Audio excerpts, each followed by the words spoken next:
बघा आता आई येण्याचा आनंद आहे ना फक्त आम्हालाच असतो असं नाही आहे, हिला सुद्धा खूप आनंद असतो आणि हिच्या आनंदाला तर अंतच नसतं. तर असो, आता हिच्या या आनंदापासूनच आजच्या व्हिडिओची मी सुरुवात करते. तर मी स्वाती माझ्या व्ही कुऱ्हाडे फॅमिली या यूट्यूब चॅनलमध्ये आपलं स्वागत करते. आज ना आम्ही किचनची पूर्ण पॅकिंग करणार होतो आणि कालच आई आली आणि आज ती आहे ना पॅकिंगला सुद्धा रेडी झाली होती, कारण हिला जायचं होतं हिच्या नातवाकडे परत लवकरात लवकर. तिला आहे ना पटापट करायचं होतं. तर आज ना मस्त आईनी सकाळी सकाळी अशी छान उडदाची भाकरी आणि त्याच्याबरोबर टोमॅटोची ही आंबट गोड आणि झणझणीत अशी चटणी बनवली होती. आता तुमच्यापैकी कोणी कोणी हिवाळ्यामध्ये या उडदाच्या भाकरीची चव घेतली आहे ना, हे नक्की कमेंटमध्ये सांगा बरं का. तर आमच्याकडे तरी ना आम्हाला सगळ्यांना प्रचंड आवडते ही भाकरी, कारण खूप खमंग लागते आणि त्यातल्या त्यात जेव्हा आई ही चटणी बनवते ना तर आम्हाला तर ती खूप आवडते. माझ्या दोन्ही मुलीसुद्धा आहे ना खूप आवडीने खातात, कारण ही भाकरी फक्त आपण हिवाळ्यातच खातो, कारण ती पौष्टिक असते आणि अंगाला सुद्धा छान लागते. तर आमच्याकडे आहे ना जेव्हाही माझी आई हिवाळ्यात येत असेल ना तेव्हा ही उडदाच्या भाकरीचं पीठ बनवूनच घेऊन येते, कारण तिच्या जावयाला सुद्धा तिला खाऊ घालता यावं म्हणून ही एवढा हा खटाटोप चालू असतो. तर आता इथं छान अशा 7-8 भाकरी अशा गरमागरम बनून अशा रेडी झाल्या होत्या आणि या भाकरी खूप खमंग लागतात बरं का खायला. तर ह्या भाकरी अशा बनून झाल्या होत्या आणि आज ना जसा आमच्यासाठी आज रूम सोडण्याचाही दिवस होता आणि आज ना आमची लुसी आमच्यापासून दूर जाणार होती. म्हणजे तिला आहे ना आता तिचा एक नवीन लाईफ पार्टनर मिळणार आहे, म्हणून आम्ही तिला आहे ना त्यांना देण्याचं डिसाईड केलं आणि ती फॅमिली पण खूप छान आहे. तर इथं आहे ना आम्ही तिला म्हणत होतो की लुसी आता तू आमच्याकडे नाही राहणार, तुला नवीन मम्मी पप्पा मिळणार आहे. तर ही आहे ना अशी इथं शांत बसून ऐकत होती.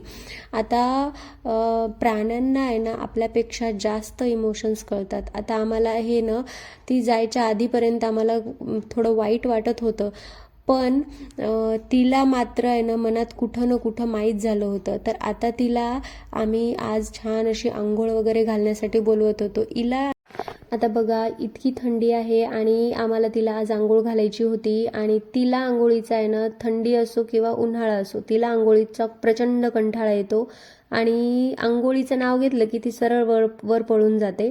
तिला पकडून आणून आंघोळ घालत होतो आणि तिला जेव्हाही आंघोळ घालतो ना तर तेव्हा असं बांधूनच घालावं लागतं, नाही तर ती सरळ वर निघून जाते. तर इथं आमचं आंघोळ घालणं चालू होतं, कारण आज तिला नवीन ओनर घ्यायला येणार होते आणि आम्हाला तिला द्यावंच लागणार होतं.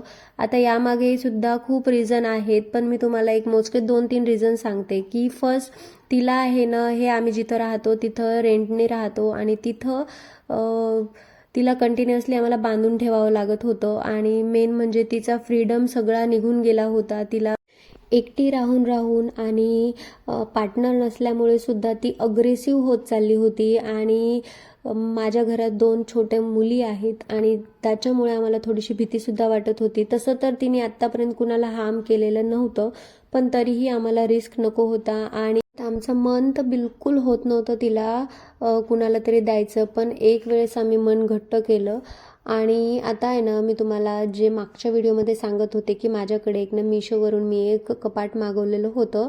तर हे कपाट आहे, हे आहे क्लॉथचं कपाट आणि इतकं छान आहे. याला मी मागचे 6 वर्ष झालं याला यूज करत आहे, पण खरंच खूप युजफुल आहे. तुम्हाला तुमचे कपडेसुद्धा व्यवस्थित ठेवता येतात. आता माझ्या घरात तरी आहे ना शिफ्टिंग करायची आहे म्हणून या कपाटमध्ये खूप जास्त मेस झाला होता आणि आता फायनली तो कपाट ना थोडासा खराब झाला आहे म्हणून मला चेंज करायचा होता. तर मी तो कपाट घेतलेला आहे, जे की मी तुम्हाला मागच्या व्हिडिओत दाखवलेला आहे. आता आज पूर्ण आहे ना बेडरूमची पॅकिंग चालू होती माझी आणि त्याच्यामध्ये मुलींची सुद्धा अशी लुडबुडमध्ये मध्ये चालूच होती, कारण मुलींना सॅटर्डे होता आणि मुली आल्या होत्या शाळेतून. तर आल्यानंतर काय त्या लुडबुड करणार नाही असं तर होतच नाही. तर इथं मी माझं शांतीत करण्याचा विचार करत होते, पण ह्या काय मला सुधरू देत नव्हत्या. तशी हे मदत करत होत्या की मला अजून जास्त मेस क्रिएट करत होत्या हे सुद्धा कळत नाही इथं. तर मंडेला आता त्यांना शाळेत परत जायचं असतं, तर त्याच्यासाठी आहे ना माझं असं चालू होतं की त्यांचे मंडेचे युनिफॉर्म्स पूर्ण काढून ठेवले पाहिजे, कारण तेवढ्या पसाऱ्यामध्ये आता आपल्याला तरी गेल्या सामान काढणं होणार नाही. म्हणून मी मंडेचा युनिफॉर्म आणि त्यांना जे 2-3 ड्रेस लागणार होते ना ते सगळे मी बाजूला काढून ठेवले, आणि म्हणजे मला तिथं गेल्यानंतर सोपं पडेल म्हणून. आणि इकडं आहे ना ह्यांचं असं मस्त आरामात फोन बघणं चालू होतं. तर आमची पॅकिंग आणि त्यांचं आरामात. बरं ना, मला काय आहे ना की मी कामात असेल आणि ह्यांनी जर असं आरामात फोन बघितला ना तर ते मला अजिबात आवडत नाही. तुम्हाला पण असंच होतं का? नक्की कमेंटमध्ये सांगा. आणि आत्ता होती ती वेळ जेव्हा लुसी जाणार होती तिच्या नवीन ओनरकडे. आता हिची एक्साइटमेंट वेगळीच असते. हिला माहिती असेल मे बी की हिला जायचं आहे आज, पण आता हिला बघा गेट खोलण्याची किती आतुरता, आणि हिला हे गेट खोलल्यानंतर इतका आनंद मिळतो आणि ती परत आमच्याकडे वळून पण पाहते. तिचीच ती आनंद तिचा चालू असतो. तर आता जेव्हा ते ओनर आले ना तेव्हा आम्हाला खूप जास्त वाईट वाटत होतं तिला देताना खूप. आता हे आमचे इमोशनल क्षण आहेत आणि इथं आम्हाला किती वाईट वाटत होतं ना हे मी तुम्हाला शब्दात खरंच सांगू शकत नाही. आता सगळ्यात पहिले आहे ना त्यांनी तिला थोडंसं फ्रेंडली केलं, ते थोडंसं बोलत होते. त्यांनी त्यानंतर तिला थोडंसं वॉकला वगैरे नेलं आणि त्यानंतर तिला घेऊन जाण्याची प्रोसेस स्टार्ट झाली.